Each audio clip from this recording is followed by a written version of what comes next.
Muslim Malaysia ni adalah NGO. Bahasa Inggeris dia NGO lah. Maksudnya pertubuhan bukan kerajaan. Ya, kita ni ada pertubuhan swasta yang tidak terlibat dengan mana-mana parti politik.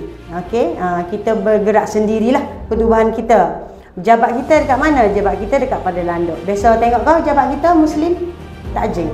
Dekat pada landok tepi Masjid At-Taqwa. Kalau nak gilah ke Pasir Putih tu ada sebelah kiri. Saya Muhammad Luqman bin Kadir selaku pengurusi GBKK Komuniti Daud Taha mengucapkan berbanyak-banyak terima kasih kepada NGO Muslim Malaysia kerana memberi kotak infak pada penduduk di komuniti pada hari ini. Dengan itu saya doakan semoga Muslim Malaysia sentiasa diberkati dan dirahmati Allah SWT sentiasa. Terima kasih saya ucapkan atas kotak hadiah ni. Terima kasih. Terima kasih Muslim Malaysia.